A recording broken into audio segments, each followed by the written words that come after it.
ToyTractorTimes.com is here at the 2014 National Farm Toy Show in Dyersville, Iowa, with Mike Sevick from Lancaster, Pennsylvania, who has won this year's show with an exciting display from Pennsylvania Dutch Country. That's right. Congratulations. Thank you, Jason. Can you give us a tour of the display? Sure thing.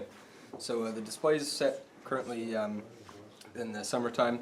One of my favorite times of the year was kind of whenever you're busy doing hay as well as wheat, and that's kind of when a farm's sometimes the most busiest as well. So that was kind of what I was familiar with. The terrain itself is modeled after Pennsylvania. So, where I'm from is central PA, so we have a lot of bank barns and rolling hills, so tried to portray that in the display as well as some wooded areas and a lot of vegetation and some older stressed buildings too. So you've kind of got a laneway here down coming up through the back of the farm. Yep. And here we have, I guess, the main machine shed. That's right. What size farm would this be? I'm thinking it's about 750. Okay. Maybe 1,000. They're starting to get a little bit bigger. New grain bin, grain cart as well, and a newer T7 tractor. So it's a growing farm. Sort of tired, but at the same time, trying to make some expansions too. And is that a 606? Yep, 606.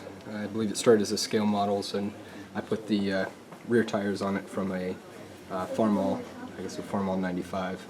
So I did some modifications to that, repainted it, and put an axle on it as well. And then just wanted to point out some of the nice things about your about a 9-foot hay bind or disc bind. Yep. And a New Holland FP240 chopper. And one of the older speed rowers from the 1980s. Nice Mack truck. Now you also custom built this 656. Yep. Hooked to the rake. Yep. So actually, what that was is it started life as a 706.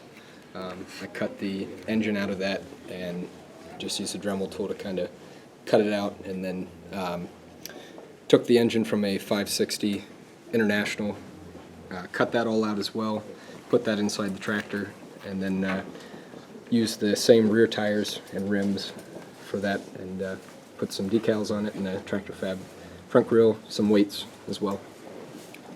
Very nice. And then you have a very detailed shop here with it was a T7 235? 270, yep. So for that guy, I filled the seam on it, split it, and then filled the seam, split the tractor, has a front steering, steerable axle, 3-point hitch as well. The duals actually pop off. Should they just kind of slide off.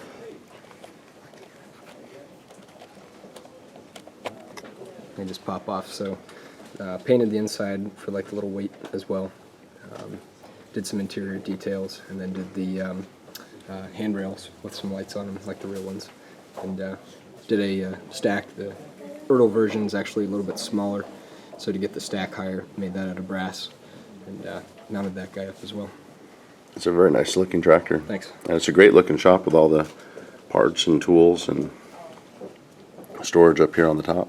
Yep. And then you have a Farmall 95 out here in the yard. It's one of the newer tractors on the farm. Yep, it was actually built after my dad's. We went ahead and took measurements for the loader and stuff. The cab actually comes off. If you want, you can put a little figure in there if you want to be driving. The loader moves as well, and then the whole thing comes off if you want it to be. I can put that. Loader comes off if you want it to be just kind of a tractor for out in the field. If you're raking or something and don't need the front loader. Very nice. And then you have some more equipment here parked in the It was a shed. hay buster. That would be for the sort of the cattle operation out front. There's a New Holland 195 box spreader, an older New Holland hay liner, small square baler, and then a skid steer that would be kind of used for your gadget around the farm, if you will. It's got a set of pallet forks on there.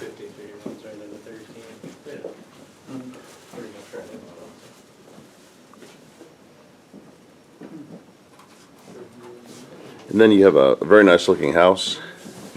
Now, is this a laser cut for train sets? Yep, that was a laser cut kit, and I cut it all out and put it together, and decided to go with a white paint job. That's kind of a typical house color you see in Pennsylvania. So did a little terrain around it, and dandelions. Currently the lawnmower is in the shop, So, the dandelions are growing a little bit wild everywhere. So, those were You got actually the well out here in the yep, yard too? wellhead. The dandelions were actually a three-piece kit. It came with like the head of the dandelion, the stem, and then there was actually the base of it that I had to put together. So that was kind of a process, and it took some motivation to get that done. And I like they had a Cub Cadet lawnmower here that was sitting the in the old, weeds. the old lawnmower. Didn't make it too far, but so. Then you have the wheat harvest going on here with a TR-88. Yep, that was done by Jeff Moore. Went with the TR-88. It's a two-wheel drive. Something a little bit smaller for the farm. It's got the tractor fab reel kit on it as well. And which model tractors here on the Kilrose wagon? Be a 1066. So I made that from the original Ertl casting, and did a lot of work to it. Got some steps on there, filled the seam, all the levers, the tractor fab grill, and did some different tires on it as well. And then on this side of the barn, we have some cattle in the yard. Are these the bulls? Yep. Got to keep them separate. So they're just kind of milling around on the other side of the barn from the rest of the herd.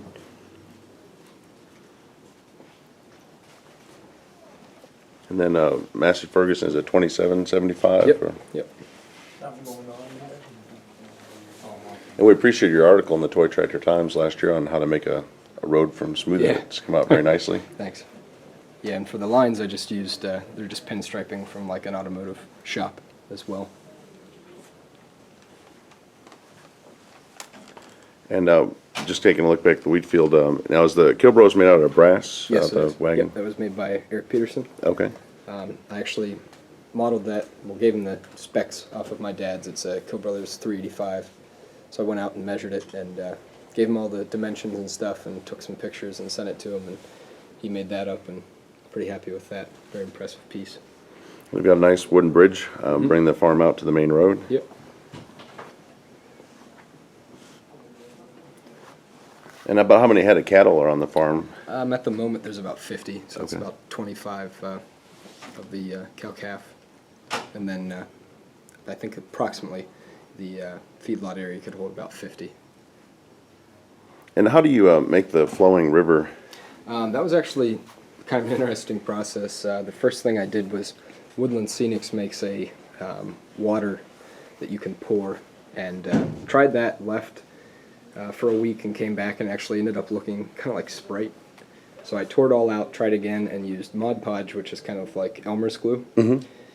Dabbed that in, did that 3 layers, and it did the exact same thing. And what I realized was the foam itself was porous, so it was letting air into the mixture. Okay. So I actually went with clear silicone caulking, and just kind of took a dispenser and smoothed it out as I went.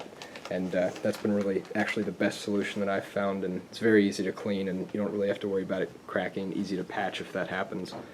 So. And there's even a fisherman down here in the He's got a stream. fish of some sort.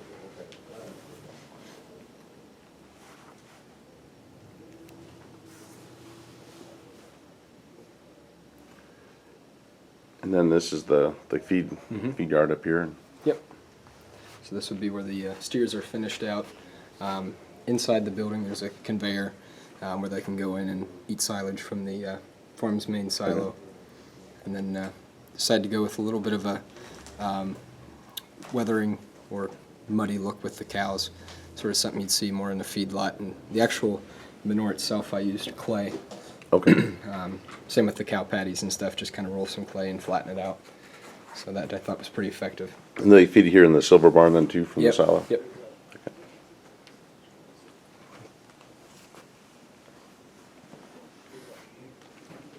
It's nice I have the tree stumps here and night spreader. And then I see they're putting some square bells up in the barn. Yep. Yep. So since it's straw, there's a load of straw in there as well. With the wheat season kind of going underway, and then off of that, you also have a load of alfalfa in there. So at some point they're gonna have to go in and do some unloading if they get a chance. But that's why the round baler's here in the backfield, just since the wagons are full there, with the exception of the old weathered one. But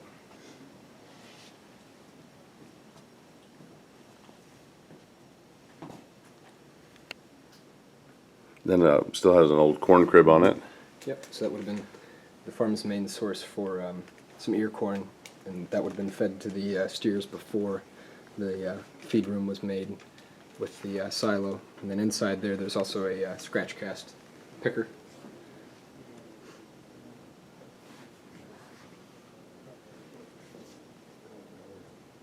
Then they've got an IH field cultivator and disc, and a newer Landau cultimulcher. Mm-hmm.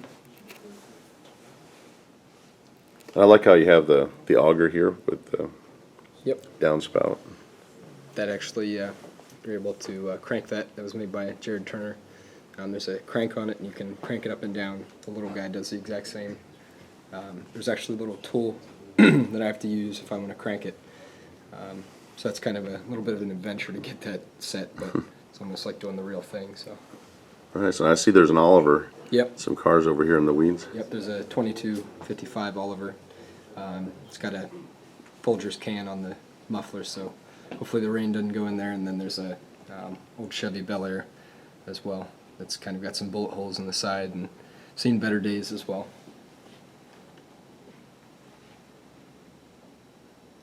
As we move our way to the back of the field again, the foliage really stands out as far as a nice thick hillside. And what model Genesis do you have down here in the field baling? The Genesis is a 8670, and it's pulling a BR 7090 New Holland round baler. Just starting to make some bales. It looks like some adjustments are needed there, some sort. So. Then we also have a hay rake here in the weeds from Yep. times gone by. Well, it's a beautiful display, and Thank you. congratulations on winning the 2014 National Farm Toy Show Display Contest. Thank you.